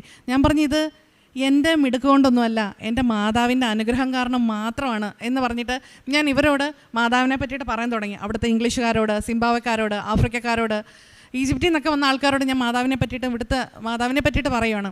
അങ്ങനെ അപ്പോൾ അവർ പറഞ്ഞു എന്നാൽ നീ പ്രാർത്ഥിക്കുന്ന മാതാവിനോട് ഞങ്ങൾക്ക് വേണ്ടിയിട്ട് പ്രാർത്ഥിക്കാൻ. ഞാൻ പറഞ്ഞു ഞാൻ പ്രാർത്ഥിക്കാം, പക്ഷെ നിങ്ങളും കൂടി പ്രാർത്ഥിക്കുക. അങ്ങനെ എനിക്ക് 8-ാം തീയതി തന്നെ എനിക്ക് വീട് കിട്ടി. 2ാമത്തെ അനുഗ്രഹം. 3ാമത്തത് ഇനി എൻ്റെ മക്കളെ കൊണ്ടുവരണം. എനിക്ക് 2 മക്കളാണ്. മോൾക്ക് 6 വയസ്സ്, മോന് 2 വയസ്സ്. അതുപോലെ തന്നെ പ്രാർത്ഥിച്ച ഡേറ്റിൽ എനിക്ക് 2 പേർക്കും വിസ കിട്ടി. ഇനി ഞാൻ മെനഞ്ഞാന്ന് UK വന്നതേ ഉള്ളൂ, 2 ദിവസമായതേ ഉള്ളൂ UK വന്നിട്ട്. ഇനി ഞാൻ ഈ സൺഡേ പോവുകയാണ്, എൻ്റെ മക്കളെ കൊണ്ടുപോവാണ്. എൻ്റെ മോള് ഇവിടെ UKGയിലാണ് പഠിക്കുന്നത്. അപ്പോൾ അവൾക്ക് ഈ മിഡിൽ സ്കൂളിൽ അവിടെ അഡ്മിഷൻ കിട്ടില്ല. പക്ഷെ ഞാൻ മാതാവ് എനിക്ക് കാണിച്ചു തന്നിരുന്നു. എൻ്റെ ഈ വിസയൊക്കെ കിട്ടുന്നതിന് മുമ്പ് ജോസഫച്ചൻ എൻ്റെ സ്വപ്നത്തിൽ വന്നിട്ടിങ്ങനെ എൻ്റെ തലയ്ക്ക് പിടിക്കുന്നുണ്ടായിരുന്നു. എൻ്റെ വിസ കിട്ടുന്നതിൻ്റെ 2 ദിവസം മുമ്പാണ് ജോസഫച്ചൻ എൻ്റെ ഡ്രീമിൽ വന്നതും എൻ്റെ തലയ്ക്ക് പിടിക്കുന്നതൊക്കെ. അപ്പം ഞാൻ ഹരിയോട് പറഞ്ഞു വിസ കിട്ടാൻ പോവാണ്, 8-ാം തീയതി തന്നെ വിസ കിട്ടും എന്നിട്ടാണ് അങ്ങനെ സംഭവിക്കുന്നത്. പിന്നെ ഞാനിങ്ങനെ സാക്ഷ്യങ്ങൾ മാത്രം സ്റ്റാറ്റസ് ആക്കാൻ നോക്കിയപ്പോൾ അച്ഛൻ വന്നിട്ട് എന്നോട് പറയാണ് നീ ഇങ്ങനെ സ്വപ്നത്തിലാണ് അച്ഛൻ വന്നിട്ട് പറയാണ് നീ ഇങ്ങനെ സ്റ്റാറ്റസ് ഇട്ടത് കൊണ്ട് മാത്രമൊന്നും കാര്യമില്ല, എന്തെങ്കിലുമൊക്കെ പുണ്യപ്രവർത്തികളും കൂടി ചെയ്യാൻ. അങ്ങനെ പിന്നെ അവിടെ വീടിനടുത്തുള്ള അനാഥാലയത്തിൽ എനിക്കൊന്നും അവിടെ പോയി ചെയ്യാൻ പറ്റാത്തതുകൊണ്ട് നാട്ടിൽ അനാഥാലയത്തിൽ അവിടെ വയസ്സ് ചെയ്യുന്ന അപ്പച്ചന്മാരും അമ്മച്ചിമാരും ഒക്കെ താമസിക്കുന്ന സ്ഥലത്ത് ഫുഡ് ഒരു ദിവസം, എല്ലാ ദിവസവും അല്ല, ഏതെങ്കിലും ഒരു ദിവസം അങ്ങനെ എനിക്ക് ഫുഡ് കൊടുക്കാൻ പറ്റി. പിന്നെ എൻ്റെ മോളുടെ സ്കൂളിൽ പഠിക്കുന്ന ഒരു കുട്ടിയുടെ അച്ഛന് കിഡ്നി ഫെയിലിയർ ആയിരുന്നു. അപ്പോൾ അദ്ദേഹത്തിൻ്റെ ചികിത്സയ്ക്ക് വേണ്ടിയിട്ട് കുറച്ച് പൈസയൊക്കെ കൊടുക്കാൻ മാതാവിനെ അങ്ങനെ ഒരുപാട് അനുഗ്രഹിച്ചു. എൻ്റെ മോൾക്ക് അവിടെ 2nd സ്റ്റാൻഡേർഡിൽ അഡ്മിഷൻ കിട്ടുമെന്നാണ് പറഞ്ഞത്. UKG പഠിക്കുന്ന ഒരു കുഞ്ഞ് പെട്ടെന്ന് UK ചെന്നിട്ട് 2nd സ്റ്റാൻഡേർഡ് എന്ന് പറഞ്ഞാൽ എനിക്കത് അംഗീകരിക്കാൻ പറ്റുന്ന ഒരു കാര്യമായിരുന്നില്ല. അപ്പം ഞാൻ മാതാവിനോട് പ്രാർത്ഥിച്ചു എൻ്റെ കുഞ്ഞിന് 1st സ്റ്റാൻഡേർഡിൽ അഡ്മിഷൻ കിട്ടാൻ. അത് നടക്കുന്ന കാര്യമായിരുന്നില്ല, പക്ഷേ അത് കിട്ടി. എൻ്റെ മോൾക്ക് വളരെ അത്ഭുതകരമായിട്ട് വീടിന് 2 മിനിറ്റ്, എൻ്റെ വീടിൻ്റെ 2 മിനിറ്റ് ദൂരത്തിൽ ഒരു സ്കൂളുണ്ട്, അവിടെ 1st സ്റ്റാൻഡേർഡിൽ തന്നെ അഡ്മിഷൻ കിട്ടി. എൻ്റെ മോള് ഇപ്പോൾ ഞങ്ങൾ പോവാണ്, എന്നിട്ട് 22-ാം തീയതി അവൾക്ക് സ്കൂളിൽ അഡ്മിഷനാണ്. ഒരുപാട് അനുഗ്രഹങ്ങളാണ്. പൂജ്യമായിട്ട് നിന്ന എന്നെ ഇപ്പോഴും ഒന്നുമല്ല, പക്ഷേ മാതാവ് ഒത്തിരി ഉയർത്തി. ഇവിടെയൊക്കെ എന്നെ സഹായിച്ചൊരു വചനമുണ്ട്, ഏഷ്യ 45:2-3. ഞാൻ നിനക്ക് മുൻപേ പോയി മലകൾ നിരപ്പാക്കുകയും പിച്ചളവാതിലുകൾ തകർക്കുകയും ഇരുമ്പോടാമ്പലുകൾ ഒടിക്കുകയും ചെയ്യും. നിന്നെ പേര് ചൊല്ലി വിളിക്കുന്ന ഇസ്രായേലിൻ്റെ കർത്താവായ ദൈവം ഞാനാണെന്ന് നീ അറിയേണ്ടതിന് അന്ധകാരത്തിലെ നിധികളും രഹസ്യധനശേഖരവും ഞാൻ നിനക്ക് നൽകും. എല്ലാ ദിവസവും ഞാനിത് 33 വട്ടം ചൊല്ലിയിട്ടാണ് പോകുന്നത്. 33 വട്ടമൊന്നുമല്ല, എപ്പോഴും ചൊല്ലും. ഈ ഒരു വചനത്തിൻ്റെ ശക്തി. പിന്നെ സങ്കീർത്തനങ്ങൾ 91, പിന്നെ മത്തായി, അങ്ങനെ എല്ലാം. ബൈബിള് എന്ന് പറയുന്നത്, ഞാൻ ജോലി ചെയ്യുമ്പോൾ എൻ്റെ ബാഗിൽ ചോറുപെട്ടിയല്ല, ബൈബിളാണ് കൂടെ ഉള്ളത്. അത് ഓക്കെ. അപ്പോൾ ഒത്തിരി അനുഗ്രഹങ്ങൾ തന്ന എൻ്റെ മാതാവിന്, എൻ്റെ യേശുവിന് 1000 ഒരു കോടി നന്ദി. എത്ര നന്ദി പറഞ്ഞാലും മതിയാവില്ല. Praise the Lord. Ave Maria. അവൻ്റെ നാമത്തിൽ വിശ്വസിക്കുന്നവർക്കെല്ലാം കൃപയ്ക്കുമേൽ കൃപ. ശ്രീരഞ്ജിനി ഹരിദേവ് ഇവിടെ അനുഭവ സാക്ഷ്യം വിവരിച്ചപ്പോൾ ആ മകൾ പറഞ്ഞു, ഞാനൊരു 0-യിൽ നിൽക്കുന്ന വ്യക്തിയാണ്. ഇവിടെ പരിശുദ്ധ അമ്മയുടെ മാധ്യസ്ഥത്തിലൂടെ ദൈവം എന്നിൽ ചൊരിഞ്ഞ കൃപകൾ ഒത്തിരിയാണ് എന്ന്. തൻ്റെ വിസയ്ക്ക് വേണ്ടിയിട്ട്, അതുപോലെ UK പോകണം എന്നുള്ള ഒരു ലക്ഷ്യത്തിന് വേണ്ടിയിട്ടൊക്കെ ഈ മകളുടെ കൂടെ എങ്ങനെയാണ് ദൈവം പ്രവർത്തിച്ചത്, ഏതൊക്കെ വഴികളാണ് ഈ മകൾക്ക് മുൻപിൽ തുറന്നിട്ടത്. അതായത് ശ്രീരഞ്ജിനി എന്ന് പറയുന്ന മകൾ ജ്ഞാനസ്നാനത്തിലൂടെ ക്രിസ്തീയ വിശ്വാസത്തിലേക്ക് വന്ന മകളല്ല. ഈശോയെ അറിഞ്ഞ് ഈശോയെ സ്നേഹിക്കാൻ തയ്യാറായി വന്ന ഒരു മകളാണ്. അങ്ങനെയുള്ള ഈ മകൾ അവളുടെ ജീവിതത്തിലെ ഓരോ സന്ദർഭങ്ങളിലും എങ്ങനെയൊക്കെയാണ് ദൈവം ഇടപെട്ടതെന്ന് ഇവിടെ വളരെ വ്യക്തമായി വിവരിക്കുകയുണ്ടായി. അവൻ്റെ നാമത്തിൽ വിശ്വസിക്കുന്നവർക്കെല്ലാം കൃപയ്ക്കുമേൽ കൃപ എന്നാണ് തിരുവചനം സാക്ഷ്യപ്പെടുത്തുക. അവിടെ ദൈവം അളവില്ലാതെ നിറച്ചളന്ന് കൊടുക്കുകയാണ്, മടിയിലേക്ക് ഇട്ടുകൊടുക്കുകയാണ്. ഒരു സ്റ്റുഡൻറ്റ് വിസയ്ക്ക് വേണ്ടി സ്റ്റുഡൻറ്റ് വിസയിൽ പോയ ആൾക്ക് വർക്കിംഗ് വിസ, അതും ഒരിക്കലും ചിന്തിക്കാത്ത രീതികളിലെല്ലാം കൊടുക്കുകയാണ്. ഡേറ്റ് ഇട്ട് പ്രാർത്ഥിക്കുമ്പോൾ ആ ഡേറ്റിനനുസരിച്ച് പരിശുദ്ധ അമ്മയുടെ സാന്നിധ്യം ഈ മകൾക്ക് മനസ്സിലാവുകയാണ്. ഈ മകൾ ഓൺലൈൻ ഉടമ്പടി ചെയ്ത് ജീവിതത്തിൽ എന്താണ് ഈ മകൾ ചെയ്തത്? അതായത് തിരുവചനം ആഴമായി വായിക്കുന്നതിനും ധ്യാനിക്കുന്നതിനും ഈ മകൾ സമയം കണ്ടെത്തി. സ്കൂളിൽ പോയിരുന്നപ്പോൾ, കുട്ടികളെ ഇവിടെ പഠിപ്പിച്ചു കൊണ്ടിരുന്നപ്പോൾ ആ സന്ദർഭങ്ങളിലെല്ലാം തനിക്ക് ആകുന്നത് പോലെ വചനങ്ങൾ എവിടെയും ഈ മകൾ എഴുതി വയ്ക്കുമായിരുന്നു എന്ന് പറഞ്ഞു. അതുപോലെ ഏത് സമയം കിട്ടിയാലും ഫ്രീ ടൈമൊക്കെ പ്രാർത്ഥിക്കുന്നതിന് വേണ്ടി സമയമെടുത്തു എന്ന് പറഞ്ഞു. അതുകൊണ്ട് ഉടമ്പടി ജീവിതം എന്ന് പറയുന്നത് അത് ഉടനടി നമുക്ക് പ്രതിഫലം തരുന്ന ഒരു ജീവിതമാണ്. എന്നാൽ ഉടമ്പടി ജീവിതത്തോട് നാം കാണിക്കേണ്ട പ്രതിബദ്ധത അതൊന്ന് മാത്രമാണ് ദൈവം ഇവിടെ ആഗ്രഹിക്കുക. വിശുദ്ധ കുമ്പസാരത്തെക്കുറിച്ച് ഈ മകൾ കേട്ടിട്ടുണ്ട്. വളരെ ചെറുപ്പം മുതൽ ക്രിസ്ത്യൻ സ്കൂളുകളിൽ പഠിച്ചതുകൊണ്ട്, ക്രിസ്ത്യൻ കൂട്ടുകാരുള്ളതുകൊണ്ട് ഈ മകൾക്ക് അതെല്ലാം നന്നായി അറിയാം. എന്നാൽ വിശുദ്ധ കുമ്പസാരം ഈ മകളോട് ആരും ചെയ്യണമെന്ന് പറഞ്ഞിട്ടില്ല. പക്ഷേ തൻ്റെ തന്നെ ബോധ്യത്തിൽ നിന്ന് ഈ മകൾ വിശുദ്ധ കുമ്പസാരം എങ്ങനെയാണ് നടത്തിക്കൊണ്ടിരുന്നതെന്ന് ഇവിടെ പറഞ്ഞു. താൻ ഏതെങ്കിലുമൊക്കെ ചെയ്യേണ്ടതല്ലാത്ത അല്ലെങ്കിൽ പറയേണ്ടതല്ലാത്ത വാക്കുകൾ പറഞ്ഞിട്ടുണ്ടെങ്കിൽ അതെല്ലാം ഒരു പേപ്പറിൽ കുറിച്ച് വെച്ച് അത് മാതാവിൻ്റെ തിരുനടയിൽ അർപ്പിച്ച് വീണ്ടും അത് കത്തിച്ചു കളയുകയാണ് ചെയ്യുക. എത്രയോ ബോധ്യങ്ങളാണ് ഈ മകൾക്ക് കിട്ടിയിരിക്കുക.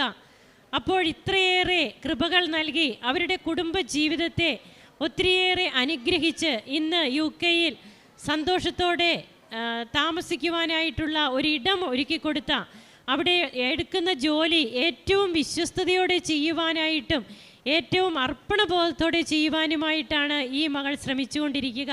അത് ആ മകളുടെ വാക്കുകളിൽ നിന്ന് തന്നെ നമുക്ക് വ്യക്തമാണ്. ഇത്രയേറെ അനുഗ്രഹങ്ങൾ ചൊരിഞ്ഞ് ഈ കുടുംബത്തെ അനുഗ്രഹിച്ച ഈ മകളെയും കുടുംബത്തെയും ദൈവസന്നിധിയിൽ സമർപ്പിച്ചുകൊണ്ട് നമുക്ക് ദൈവത്തെ മഹത്വപ്പെടുത്താം. കരങ്ങൾ അടിച്ച് ദൈവത്തിന് നന്ദി പറയാം. യേശുവേ നന്ദി, യേശുവേ സ്തുതി, യേശുവേ ആരാധന.